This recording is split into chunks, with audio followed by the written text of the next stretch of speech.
Welcome back, everyone, to the Data Crunch podcast. I'm Vadym, Growth Marketing Manager here at OX, and today we have, as always, our Head of Marketing, Ievgen. He will help us break down a crucial topic of key performance indicators, or KPIs. Ievgen, always great to have you here. How's it going today? Hey Vadym, doing great, and I'm excited about today's conversation. KPIs are such an essential part of the business strategy. If used correctly, they act like the company's GPS, or a lot of tiny little GPSs, guiding businesses towards the goals. However, a lot of businesses do not actually utilize the data for its full power to reach their growth goals faster. Plus, a lot of businesses are tracking the fake KPIs instead of the meaningful ones. So they might end up making decisions based on the noise rather than the real insights or the real growth signals. Right, and I think that's a trap a lot of businesses fall into. There is so much data available that they just start tracking everything without a clear purpose. Before we get down in the specifics, let's set the stage. Can you break down the different types of KPIs for us, please? Absolutely. So, key performance indicators generally fall into a few major categories, the same ones as the departments within the business, like financial KPIs. These focus on profitability, revenue, overall financial health. Then the customer KPIs, like this track retention, and in my opinion, the main KPI for businesses in 2025 is customer satisfaction and different metrics of how loyal your customers are. Then the operational KPIs come, and these ones measure how effectively a business runs, ensuring smooth day-to-day operations. Then the HR KPIs. These track employee satisfaction, hiring efficiency, and the workforce management. IT KPIs, the system performance, security, stability, technical efficiency. And finally, sales and marketing KPIs. These ones focus on sales, conversion rates, marketing campaign success, this kind of areas within the business. That's too broad, I know, but we will dive into specifics a bit later today. I hope so. But one thing is very important now. Each of these areas is critical on its own way. And businesses need to track the right mix of those KPIs depending on their priorities. Yeah, tracking the right mix is the right thing. That makes a lot of sense. But let's be real. Some business owners still rely on gut instincts and experience. Why do you think KPIs are so essential? So it's a really great question. Experience and intuition are valuable, and I haven't ever seen the businesses that manage to grow without this. But intuition is not always reliable.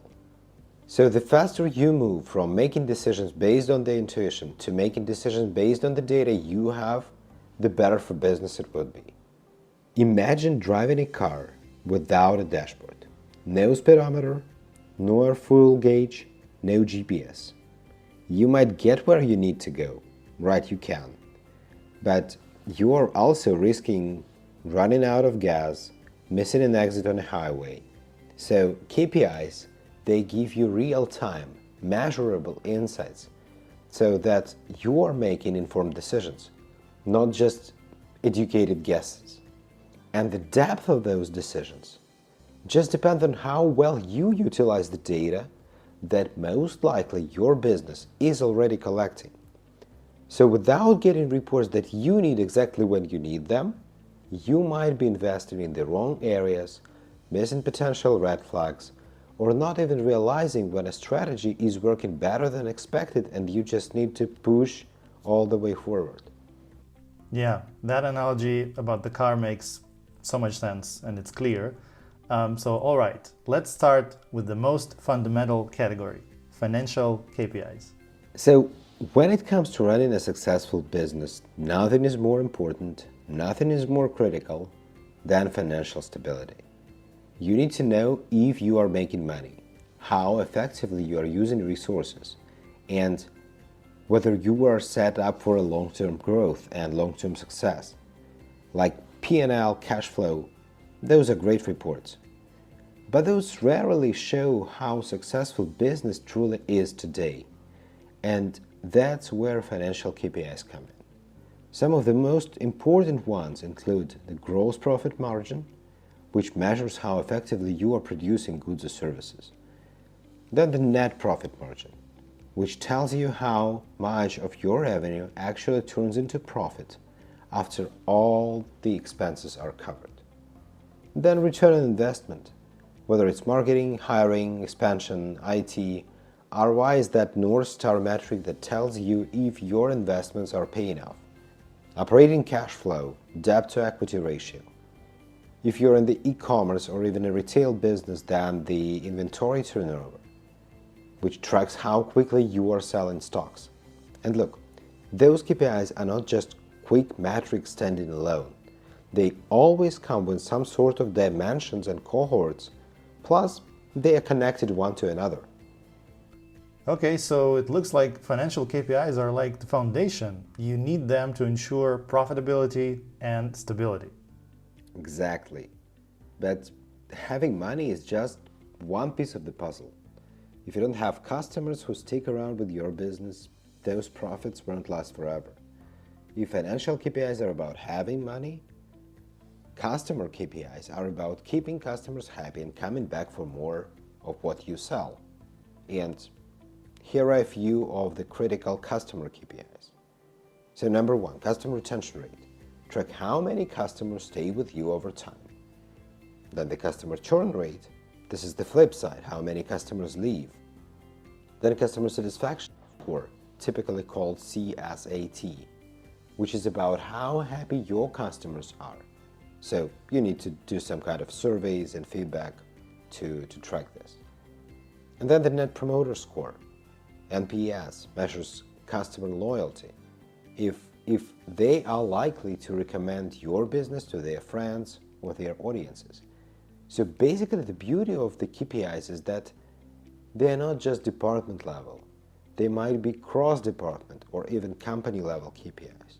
So for example, not only marketing influences the next set of KPIs, which might be even more in the responsibility of the customer success, like the customer lifetime value, which estimates the revenue a customer will bring in over a lifetime, or the customer acquisition cost, which measures how much your company spends to bring a new customer in.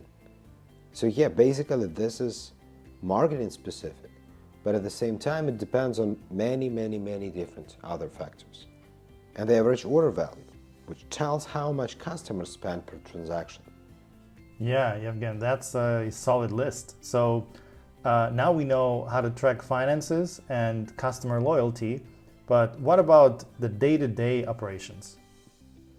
Yeah, let's talk quickly about the operational KPIs. So this set makes sure that everything behind the scenes in the business runs effectively.